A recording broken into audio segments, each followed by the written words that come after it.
to the darkness. It's trucks. It's dark trucks. Ah. No, this is still... We're just spawning on the side of the road here. What do we have? Yeah. Cool. We've got a backhoe loader, which I can barely see. But Yeah, there it is. it's sort of a worryingly lit excavator going on. Ominous stuff. Oh, and it's raining.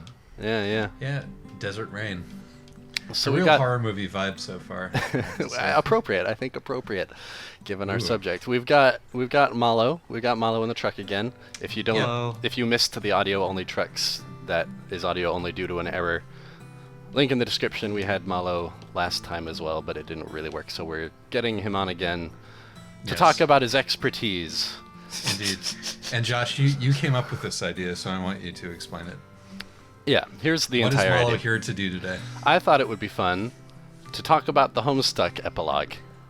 I hope that enough time has passed. We've all, we've all had time to digest it a little bit, or to avoid thinking about it, or whatever it is. And maybe the time has come to have a reckoning. Josh, can I mention the wrinkle in this plan? Yes. One of us has read the Homestuck epilogue. Yes. And this is... My theory here is that hearing about the Homestuck epilogue is about as good, or perhaps better than, reading it. All right. I mean, I'm willing to get on board that. Yeah. I've been tasked with relaying the epilogue to the Trucks cast here. And I trust Malo to do this. I trust Malo to encapsulate it. I'm not sure you should, but I'm thankful. I have no choice but to trust you to do this, since this is how I'm going to learn about the Homestuck epilogue. I'm certainly never going to read it myself. I have experienced the Homestuck epilogue kind of like distant gossip about like people I used to know. Yeah. What have you heard? I'm a little curious about that before we head into it. Yeah, what do you know about the Homestuck epilogue, Josh?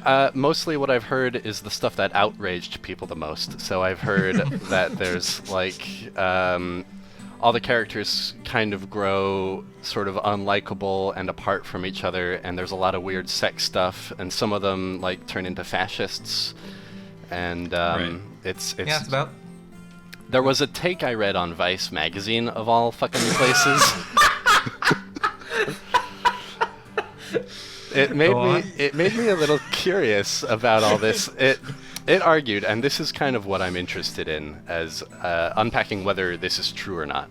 This article argued that the Homestuck epilogue, for whatever else you want to say about it, is pretty structurally sensible as an ending to Homestuck, in that it provides kind of multiple options for the ending. You've got your kind of scrupulous, here's how we're actually going to defeat the villain, and something about a new narrator emerging and like making the story something that they want to read or something like that. And the alternate one is like it just kind of kaleidoscopes out into fandom world, where like every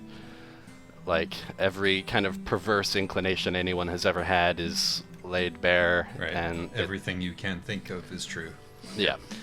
All right, so let me give you based on this Vice article, Josh read an article in Vice magazine, and as a result thought maybe the Homestuck epilogue is good. Oh no! Let's be clear here. I when it comes to Homestuck, I am well past any inclination that it may be good, but what it might be is interesting. All right. Here's what I know about the Homestuck epilogue. There are two routes, the meat route and the candy route. Yes. I know that much, which intertwine and intersect at the end, I think, possibly. There is some kind of wildly problematic trans thing that Roxy is involved in. Dirk goes bananas. I've heard that Dirk goes bananas. And attempts to take over as the narrator of the story, perhaps. John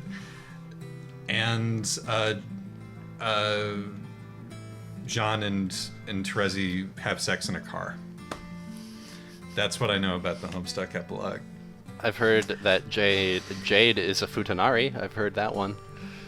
Oh, I mean, that's basically canon, isn't it? It is now. Well, that's an incredibly offensive term, and I apologize that Josh used it. I mean, but it also seems like the most accurate description of what she is portrayed as being in this story, right? Oh my god. Thank God Malo is here to fucking guide us through this mess. Shall we just get into it before we dig ourselves any deeper? Sure, we can probably address that particular one at some point along here, but we might as well start at the beginning. All right, give us the executive summary, please. Okay. Okay, so the Homestuck epilogue starts off by framing itself as fan fiction. It starts off with an archive of our own page introducing the fic, with a list of content warnings that is, if you were to put it into like a book, might be 3 pages long. It was the list of content warnings that made me decide that I was not going to read this. I'm stuck. Because I both... Oh, really? I don't have enough power to get up this hill from my current position. Oh, crap. Well, time to drift slowly back down it, Josh. Indeed. Best of luck. This is a great start. Go on. Please go on, Malo.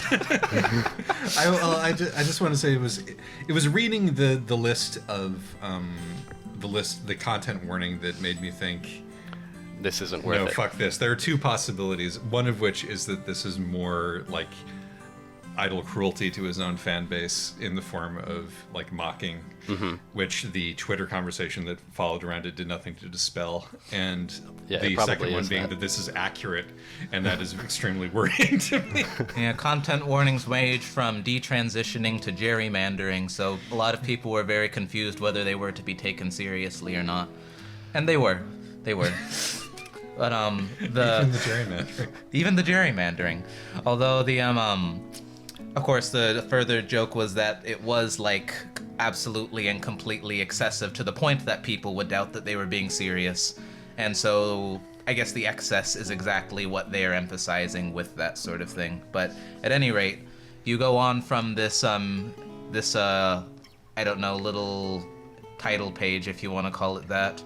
Which, by the way, it's not just Hussey writing this. There's 2 fanfiction authors who are helping him write the story. My understanding is that Sophia Variable wrote this, and that Hussey may have contributed bits of dialogue here and there. He did contribute bits of dialogue. The outline that I got is that Hussey wrote the outline for the epilogues. Right. Like, I don't know, more or less outlining plot events, it seems like, what's going on here or there. Cepheid Variable was responsible for the majority of the writing and fleshing that out, and other contributors were also, like, doing segments here and there for various bits of character bits. Got it, yeah. Yeah. Cepheid Variable is probably best known, or was best known before this in the Homestuck fandom, for being a part of the team that made Promstuck, along with Shelby and Taz. Taz. So the big 3 Ascended Homestuck fans now. But anyway, go ahead. So once we've got through this archive of our own style intro. Yeah, which is kind of framing the entire thing as fan fiction in the first place, you cut to the prologue for the epilogue. The epilogue has its prologue, and it is John Egbert having a nightmare of a kind of, I guess, a black hole that is ripping reality itself apart. He wakes up, calls his nightmare pretentious, and and then he gets a phone call from Rose, who has apparently been trying to contact him for a little while now. She says it is very urgent that she speak to him, and that he should come over immediately because she has something urgent to discuss with him. And this is the first time he's gotten out of the house in ages. He doesn't get out of the house much anymore. Can I briefly ask? Yes. How old are these kids? Oh, yeah, they are... Shoot, They're grown-ups of some description. Yeah, they're like... How much time has passed since the events of the comic at this point? Since the events of the comic, it's been maybe 8 years. I think they're about 24. Okay. I don't remember the exact number, but that's about where they're at. And this house that he lives in, is this in Paradise World from the epilogue? Okay. Yes, they are on Earth C, as it's called. Oh my fucking god, really? Yeah, it's Earth C. What is that? It's a It's a DC Comics reference. Anyway, okay. continue. Yeah. So they're on Earthsea. They're in paradise, and John Egbert is still unhappy. So it goes. And so he goes over to Rose's house, where it turns out she is very sick, maybe dying. She's kind of being cagey about it. She's taking a lot of pain pills and insisting she doesn't have a problem. Right. But then she starts explaining to John that they are on a certain threshold where they are at risk of becoming non-canon.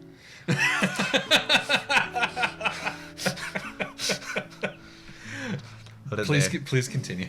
Yeah, she lays out some rules for what constitutes canonicity, which was truth, Right. relevance, Right. and some third criteria that escapes me. But her basic outline is that if they don't take action to, I guess, tie up loose ends with the rest of the story soon enough, then their world will cease to be canon. Right. Yeah, Which That would be bad, I guess. Well, I guess. It does thematically jibe with like the alpha timeline concept Right. from the comic itself, whereas like there is one timeline where things go the way they were supposed to go, surrounded by all these other timelines, and you might as well just say there's one canon timeline surrounded by a bunch of fanon or fanfic timelines. Even though sorry, go ahead. I was going to say that I want to ask what would have been canon instead, but I also don't particularly want to get too like bogged down in the linear details of this plot. Let's just get to it. Yeah. Yeah. Please continue. For the record, there's already been, like, from the ending of the story, some things that you knew that things were going to have to go backwards in Earthsea in order to seal things up, like Caliborn's masterpiece, where he has a bunch of, like, the team just warp in out of nowhere and they have a fight, and then he seals them into the juju that's shaped like the Homestuck logo. And so you know that still has to happen, and someone's going to have to go warp over to Caliborn to like seal that particular little plot detail. And that still hasn't happened 8 years in the future? That still hasn't happened. Oh, okay. Yeah, and Rose is basically saying, hey, there's some loose ends that need to be tied up. I'm sending you to go do this, John. Ah, all right. Yeah. And then John's like, oh, yep. And John's still like melancholy, miserable teenager John, even though he's 24 at this point. Yes. Okay. He seems to be sort of like, I've like skimmed parts of this in preparation for this episode, and he seems to be kind of not sullen teenager so much as sullen man-child. It's like a subtly Right. different vibe. Whereas Rose appears to be Rose from reviews of young adult novels.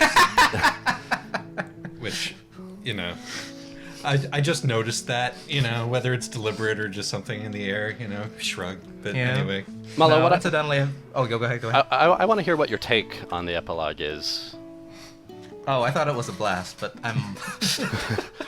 Good to hear. That's the least surprising bit of news that we could possibly... But I don't mean to ask you how good you thought it was. I mean to ask you what you thought it sort of did for the story. What I thought it did for the story was it made several aspects of subtext, I think, a little bit more blatant. Some things that had been going on in the story for a while were suddenly made, I guess, elevated from subtext to text and could not be, like, ignored at any point anymore. Mm-hmm. You get to see a lot of these, like, I don't know. I guess you get to see some characters become Flanderized versions of themselves, which is another way of saying that, like, I don't know, little bits of subtle things that characterize them suddenly became exceedingly blatant things that characterize them. Uh-huh. And overall, I just thought it was really, really funny. That is, of course, the criteria.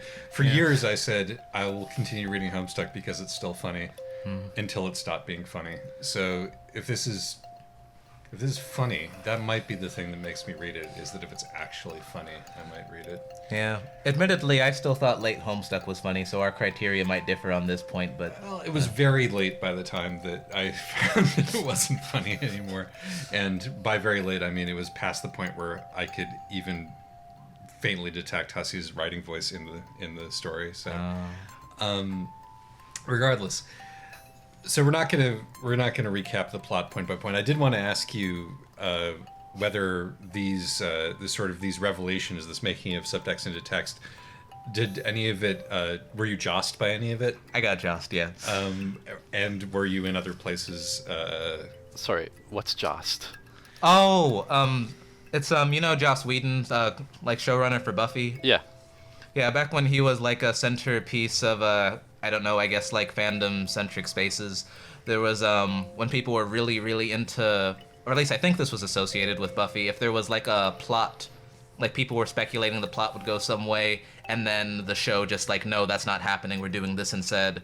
They would say they had gotten jossed. Their speculative line for the plot had been just completely rejected in favor of what the showrunner was doing. Right. So basically, whenever your theory is overturned in favor of some other development, it became an expression to say that you had gotten jossed. So some of the interpretive work that you had done had been rejected by canon. Yes. But some of it reified, perhaps? Yeah, canon in quotes, but yeah. But yes, canon is now a volatile term from the narrative itself, but yes. Yeah, but for my own purposes, I've, to like try and avoid the like sticky question of whether the epilogues are canon or whatever, I prefer to say that the explanations that the epilogues provide for some character details are more self-consistent than my own explanations. Got it. Yeah, so I'd say in some respects, the epilogues interpreted Homestuck better than I did.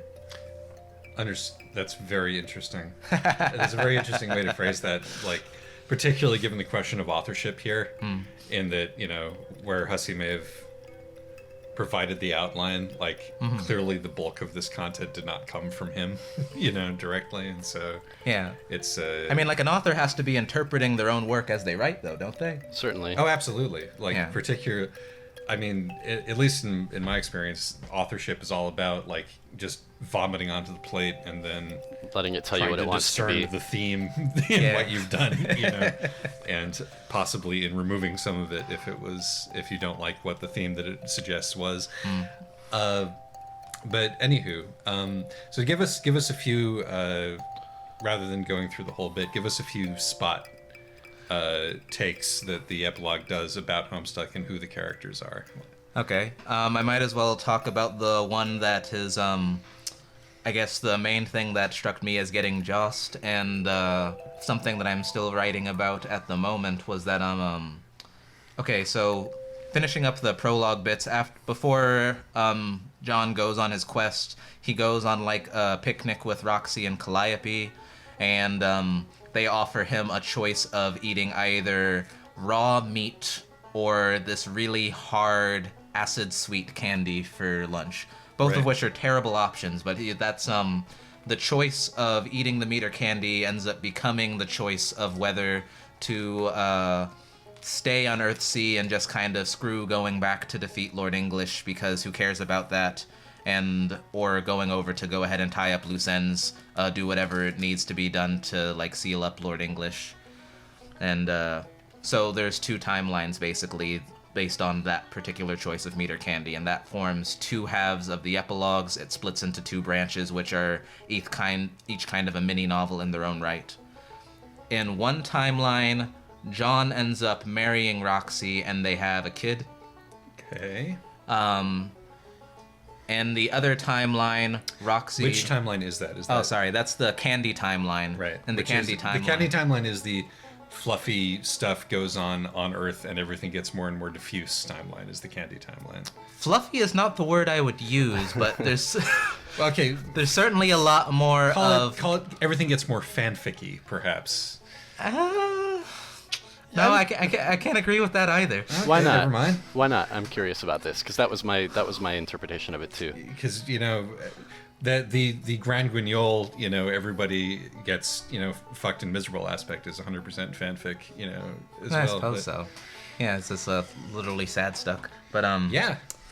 But it's like I would better characterize the candy timeline as just the one where like everyone gets together and starts families is like the criteria that I would like separate it from there, because while you have some people like forming relationships in the meat timelines. There's like, you don't get to see them like, I don't know, becoming parents, I guess, or like considering the thought of becoming parents there.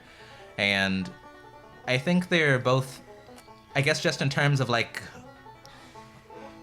nonsense going on, you could say that Candy is more fanficky. Would it be fair to say that the Candy timeline focuses more on relationships and the Meat timeline focuses more on, plot? Plot.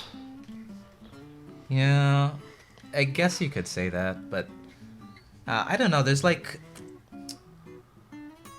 I'd say that the Candy timeline, rather than saying it focuses on relationships, you get to see like the characters get more up in their headspaces about relationships in that timeline.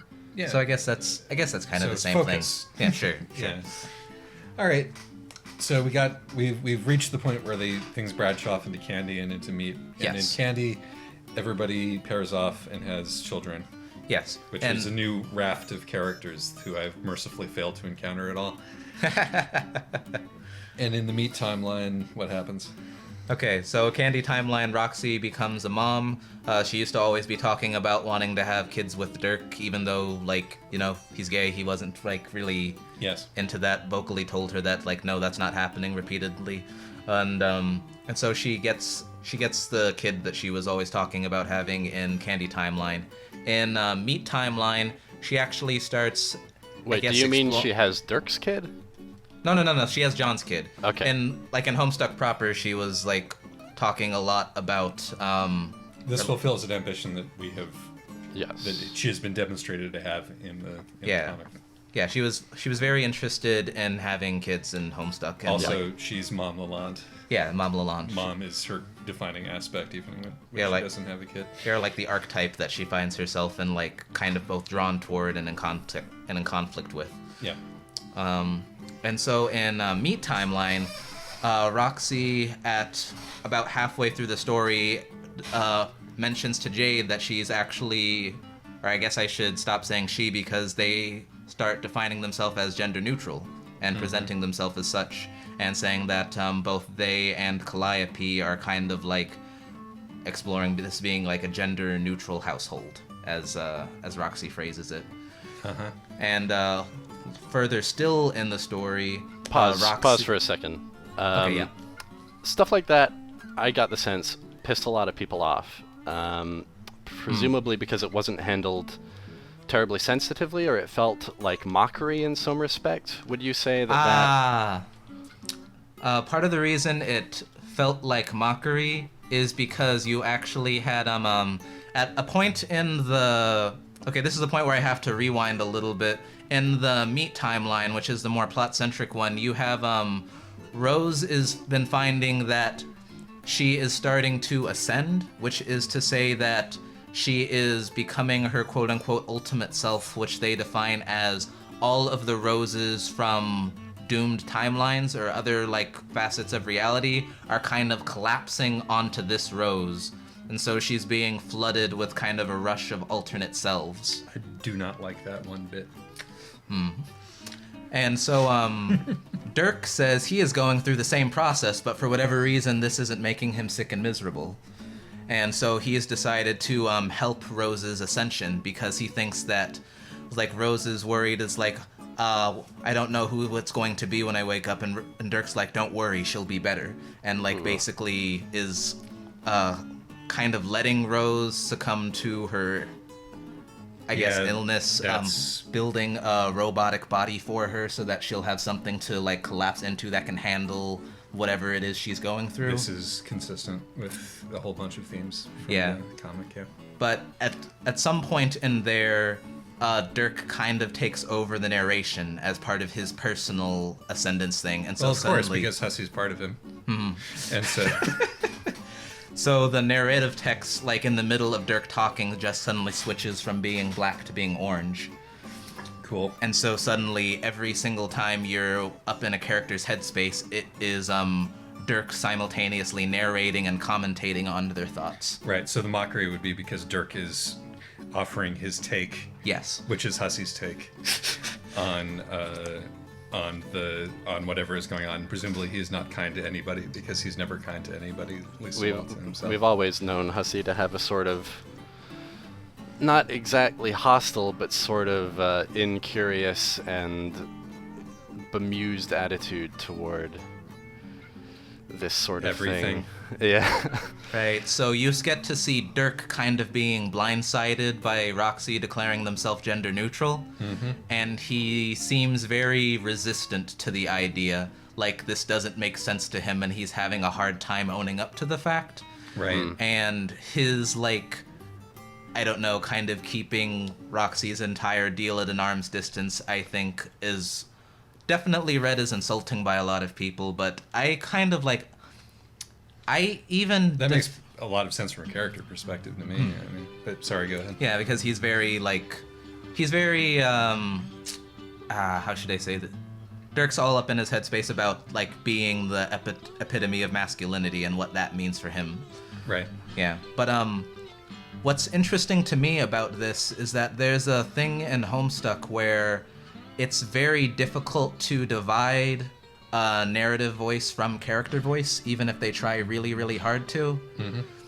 When you see, even when the reader enters in the insulting names for the kids, like Zeus Smell Poop Lord, I think that sort of thing should be read as, like, intrusive thoughts for the kids, like they have these little self-deprecating jabs that come at them. Yeah, which is, again, made textual later with the invisible writing on the wall and all of that stuff. Right. And so, even with, like, Dirk's commentary here, I think even if he is clearly separating himself and trying to establish himself as, like, a narrative voice that is almost exclusively him, I think even his commentary becomes Roxy's thoughts, where, like, this sort of hesitance in... Because she's expressed... Or they are expressing hesitance in, I guess, expressing this part of their gender identity to Jade. And I think, like, the hesitation that Roxy expresses, like, textually to Jade is kind of enmeshed with the sort of hesitation that Dirk has, where it's either Roxy has their own qualms about how they're defining themselves, or else still some anxieties about how people will respond to their presentation, which are all being encapsulated in, like, Dirk is becoming everyone's brain ghost at this point. and is the cruelest one that you can imagine, being Dirk. Yeah, no, I think and that doesn't seem like something to be upset about. It just seems like par for the course. You know, if you go through the comic and, you know, there are no charitable takes in the comic past a certain point, right? Like past. But what do you mean by charitable takes? Like in what particular thing? Well, I mean, this will lead to me getting back on my hobby horse about the way in which Homestuck ultimately disappoints me. Okay. But it's the distinction between the way that the Alternian trolls are handled and the way the Beforest trolls are handled. The outright, because the way that the Alternian trolls are archetypes that Hussey loves in some way, and has been hanging out with in his internet hole, and so has a certain amount of empathy for it, while at the same time these are in some way, you know, broad and cruel caricatures.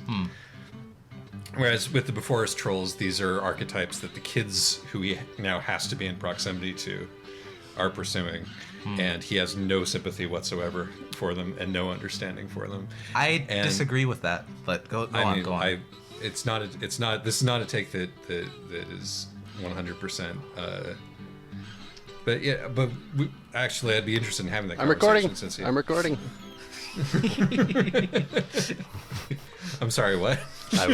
I'll mute that out. Please don't respond to it. You're not going to mute that. Not anymore. Anyway, I'm naked in here. That was basically what that was. Regardless, I think that lack of compassion by the narrative voice of Homestuck towards characters should not come as a surprise to anybody at this juncture. Yes. And the And since the epilogue is about adults and is therefore explicitly rather than implicitly discussing adult themes, we're going to get into some hairy business. That doesn't feel surprising to me or like something to be offended by. Yeah. But we could still, some of these things seem, potentially troubling. Like when I used the term Fudanari to refer to Jade earlier, it's not because I think that's a good term. It's because that seems to be simply the transphobic fictional construct that the narrative adopts for her. And Do you want to explain this to me, Malina? Okay. It's like at some exploration, that whole construct is about it's not really about describing trans people as much as it about just like mashing A bodies masculine together. penis. Let onto me it. be more Yeah. specific. Does the text use the term Futanari? No, it does not. No, it doesn't. So that was something that you just. At what point do we discover that Jade has a dick? That becomes explicit in the Candy timeline when what is it? There's two main jokes where that's revealed. There's a joke about Jade finally getting married to Dave. Right. And what is it? John says that she phrased it as finally tying the knot. Ooh. Yeah. That's a good joke. Yeah, and Teresi doesn't even let that one pass, and Teresi's just like, oh, she really went for that double entendre, huh? Right. And John's like, huh? And Teresi's like, never mind. Okay, so is it... And then there's another part where Jade is discussing the options for having kids with Dave, and Jake seems to be confused. It's like, oh, yeah, so how's that going? It's like, well, we can't really go about things the normal way for various reasons. And Jake keeps pressing the question, and it's like... Right. It's made clear that Jade probably can't bear kids. Right. And they've been considering... There's been discussions of Rose becoming a surrogate. And Jake's asking us like, oh, wait, so Dave can't be the one who's like being the father for Rose because that's weird, and Carcat can't be the one Right, okay. because Troll. So who would be the one that Rose would be a surrogate for? And Jay's kind of like, you know what, Jake, never mind. Okay, so these are all presented as jokes. These are all bits. But it also I guess- serves a structural purpose in that I find this to be a kind of particularly interesting breaking point in the conceit here because, the Homestuck fandom is full of self-identifying Fudanari versions of these characters, and so it kind of makes sense in what this epilogue is doing to just sort of incorporate that and make it part of the gestalt, but it's... I don't know, it's potentially troubling, or at least it's really weird having to incorporate interpretations that, even if they make a certain degree of sense in the story, we didn't really want, no one asked for any of this shit. Right. I just wanted, but that's people can that's go never back. been what the point of this is. Yeah, people can go back and make some justifications for it pretty easy. It's like, yes, Beck was a boy dog. So this kind of makes sense for Jade to have like incorporated some qualities from Beck. But I think on a more like the actual reason that this exists is because there's mountains of fetish art about Jane Right. having a dog. Right. Jade. And on a more meta having a level, dog like- dick. Yeah. And because this is an idea that got into people's heads and exploded, and then those ideas make their way back into the comic. That's how it's always worked. And that art is, depending on who's looking at it and who's talking about it, either like, affirming for trans people or exploitative and, fetishizing. So, and it's certainly not my place to pass which any is it judgment about any of that. However, since he's picked up that incredibly fraught concept and put it back in the story and treated it as a joke, Yes. it's maybe wasn't the wisest thing to do. Yeah, but that's what I'm getting at. It's if it being a wise thing to do was the point, which it isn't. right. It's gross, and I don't like it, but I also kind of can't help but admit that it fits perfectly within the conceit that Homestuck always had for itself. Yes. And what that says about Homestuck... And Homestuck has always been gross. Yes. I mean, as Malo has been at pains to point out. This is absolutely true. But anyway, sorry I interrupted you. No, yeah, just this is kind of particularly gross, and I don't know. A very visible symptom of an ongoing issue. Yeah. In relation to things, sorry, just I want to add to, like, in addition to, like, the number of things that people were objecting to and Jade's depiction in the epilogues, it's also been emphasized that Jade sleeps around a lot. Mm-hmm. Right. She's I don't know, she's talked about, like, going to a lot of parties and that she's been, like, I guess just sleeping with a lot of people. Sure. And that's a detail that, like, that one's not something that they don't even make a big deal of. Carcat tries to give her a hard time for it, and she twists his ear and says, "Get fucked." Right. And that one is just kind of, this is like how Jade is building her life now, take it or leave it. And that one I think is actually like one that is made a bit less of a joke, except in the way other characters treat her, but it's also something that people reacted very strongly to. Like, there's some people who took very strong objection to Jade being promiscuous. It's sort of, I mean, even identifying that as a positive or negative stereotype involves me making judgments that I'm not going to make and do not feel qualified to make. However, it seems one gets the impression that in the absence of any real consideration being put into the effects of these things beyond a delight in causing mayhem, which I feel like I can fairly attribute to Hussey. Yeah. That these archetypes are being brought in by whole cloth and not considered. There is no interest here in pushing back against cultural narratives. There is only interest in using cultural narratives and mapping them on to these characters who he has and can do with what he pleases. And once again, for me, that's a ship that's sailed. Like, I'm not surprised to see that in the Homestuck epilogue, because to my mind, he's been doing that. Yeah. You know, like... None of this is necessarily surprising. It's just gives us something to unpack. I mean, yeah, it seems like it would have been less honest of the work to sort of try to sanitize these things that existed in the fandom that it, brought back into itself. In like, a way, the damage has already been done. Like the bad interpretations were already out there and were already kind of structurally part of the work. All bad Homestuck takes become part of Homestuck eventually. I like that you brought the word sanitize into it, because I feel like that's like the motif of like sanitizing the language with which a topic is dealt with is something that is kind of pushed into Jane's character. Okay.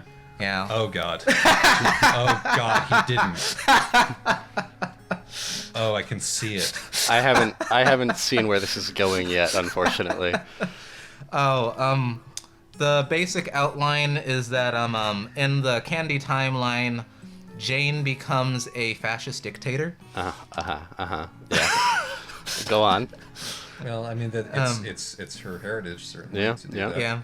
Yeah. She starts becoming more and more condescension-like, and eventually kind of.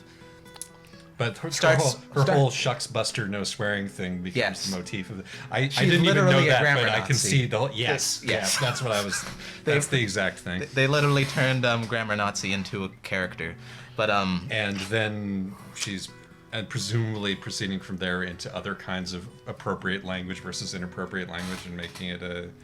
Yeah, she has a whole thing about we have to control troll reproduction because they've proliferated at a greater rate than humanity, and if we don't control them, then. Right. Thank you, Josh. That's about the gist of it.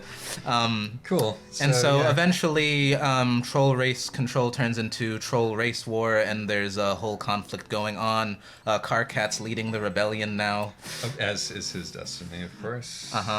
And So that's a whole thing there, but there's several points in the story where they emphasize that Jane is trying to sanitize exactly what it is she's trying to do by speaking of it in more polite terms, even if like what she's doing is Right. irretrievably Morally evil. Yeah. Yes, yeah. And so, just in terms of, I guess, putting that particular approach to topics as, like, something to not do, I think they, Okay, hold on. Jane is an argument, I guess, against sanitizing the way that you deal with topics. We're under the truck now. Hold on. What's going on? Cool. Oh, we're gonna take a quick look at this. Whoa! Okay. This map was really confusing me, and I wanted to make sure I didn't miss that gas station. I'm sorry. I just really enjoyed that highway leading off into the void at the end of the draw distance there. That was really beautiful. Didn't mean to interrupt you with that. I was just doing it for myself. That's fine. It was beautiful. That's part of why we do this, why we play this game and continue to play this game. So yeah, no, the text makes its own argument for its bluntness. Yes. In the sort of tiresome way that a 40-something white comedian would.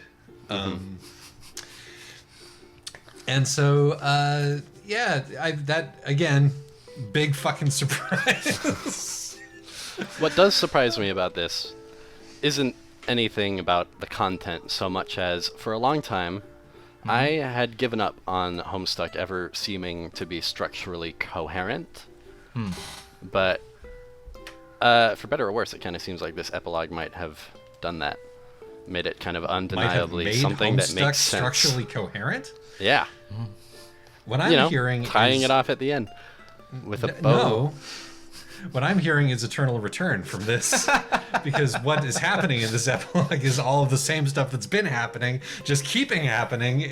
Right, honestly, I was which wondering if that structurally makes so much more sense than the ending that we had before, where the ending that we had before was complete bullshit. Right, that's what I'm saying. But an ending that is consistent does not make Homestuck well structured. For Christ's sake, Homestuck cannot be well structured. I'll draw a distinction. I'll draw a distinction between well structured and structurally coherent. I just mean to say that it has a thing that happens from the start to the finish that you can call an arc. How it gets there isn't necessarily good or well paced or like immune to preposterous tangents that go nowhere. This certainly sounds more fitting as an ending than the ending that we had. Right. I'll give you that. The ending that we had is the ending that we had posited that the only way that this story could possibly have a happy ending is if the author was allowed nowhere near it. But he came back.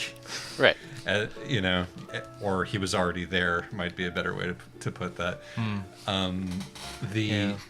A detail to that effect that I actually want to mention is that there is an exactly 88 chapter count in the epilogues, and in addition to Nazis. I've heard. That 88 is a particularly hard number to deal with because it means a lot of different things to a lot of different people. But anyway, continue. In addition to that, the candy and meat epilogues are respectively subdivided into 8 sections. Yeah, I mean, this is the 8 ball. Right. Presumably what he means by that, rather than Stormfront. Right. Or double happiness if you're Chinese. My personal take on it is that you know how the Genesis frog, you had like the 2 versions of the kid's universe in each of the eyes of the frog? Yes. Yeah, I take that as it being my running theory, I guess, for this. I guess this is more in theory zone than like anything that's explicit in the text there, but that like the body of Lord English has kind of replaced the Genesis frog as the like subsistence of the universe. That makes perfect sense to me. And by showing these trapped in the decaying body of an author XP is exactly how I would describe the feeling of reading Homestuck. Yeah. And so I'm thinking of like the epilogues basically taking place in I guess the body of Lord English is my present take on things. I'll accept that. You're yawning, by the way, Josh. Do you I need know. a nap? I do need a nap. Uh-huh. Not And by me that in I real mean- life, but the truck Yes. driver. Yeah. I'm surprised you can hear it. I did. Wait, the truck driver yawns? Yeah. Yeah, when he gets needs tired. sleep. I don't know if I'm going to be able to sleep. So how close are we to? We're pretty close to the end here. We're pretty Let's see. close. We might get there before we fade out. But as we're getting close to the end, I want to circle back, and since this episode of Trucks can be of no interest to anybody who is not a Homestuck fan, I want to talk about a different aspect of Homestuck, which you brought up. So you disagree with my take that the Before Us trolls are Yes. more cruel and careless caricatures than the Alternian trolls, and why is that? I disagree on the basis that in rereading that whole section, the more I read about it, the more I'm actually I'm finding them more sympathetic. Maybe that's I don't know if imagine if you had only gotten Equius's intro pages and then you never saw him again. Would that feel just exceedingly cruel to you? Yeah, no, but the thing is that the work of revealing their humanity that he did in Act 5, Act 1 is the best thing that he's ever done. And if that work does not happen, then, so maybe what I'm saying is that even if you are starting from a starting place that is exactly as tossed off, the work of revealing the humanity is the distinction. It might seem to suggest that it's up to the reader to do that work in the case of the Before Us trolls.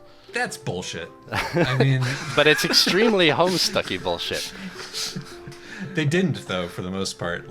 All the fan work surrounding those characters is as toxic and shitty as the characters themselves, in my experience. That may be so. I wouldn't know. I will defend Tang's Cancri Gunnut comic to my grave, even though that's almost completely tangential to anything with this character. That I honestly, I don't read a lot of fan fiction, so I probably haven't seen most of this. But in terms of I was making wild general imprecations and generalizations Okay. there.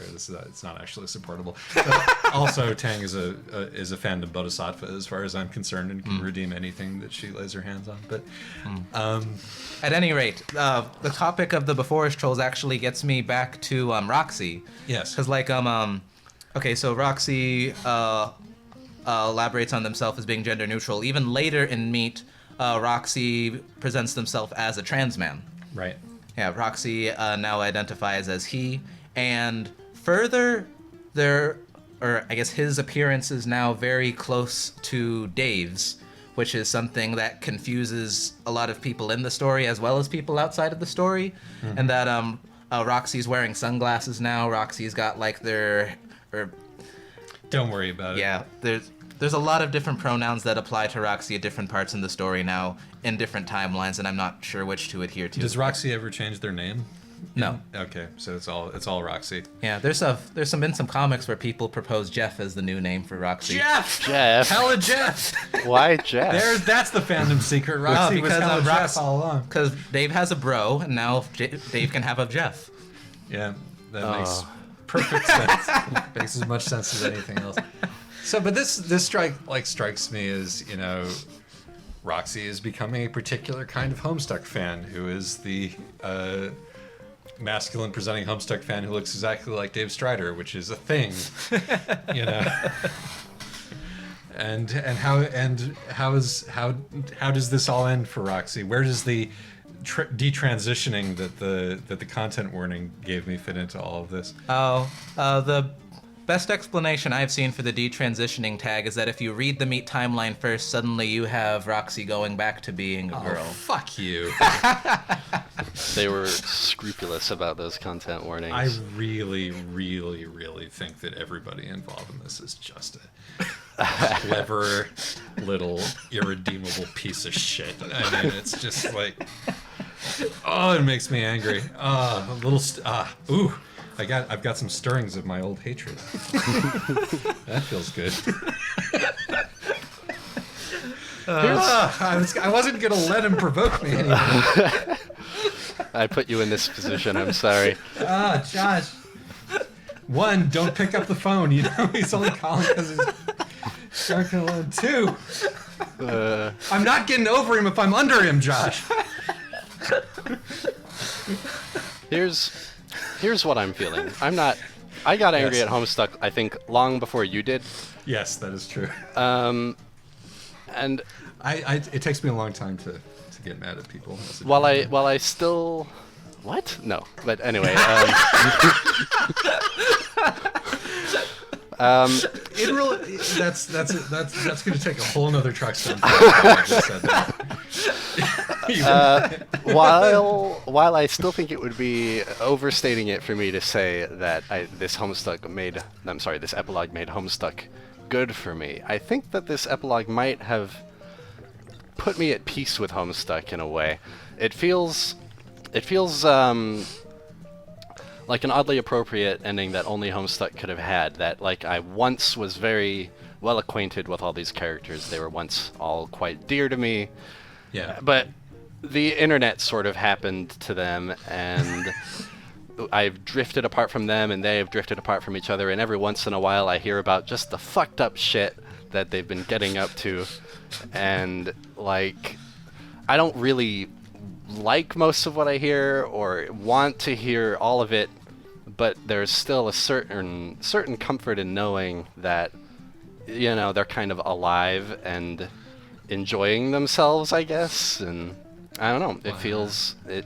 Yeah, some strong quotes around enjoying themselves, but yeah. I think you know.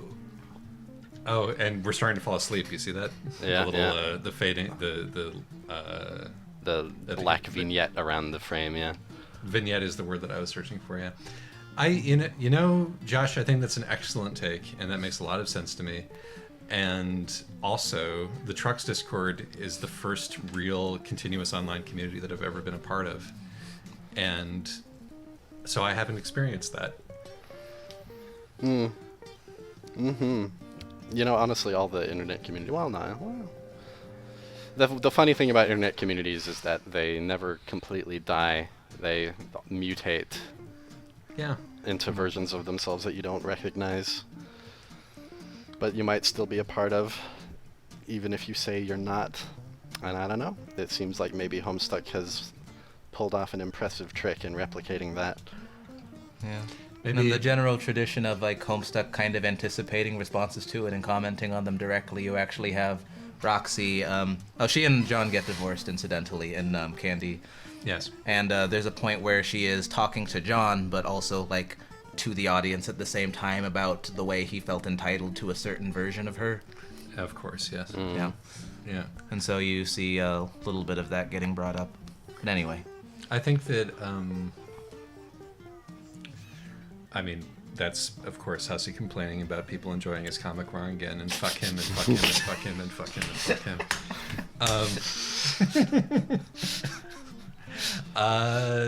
Yeah. So, here's to a better world, everybody.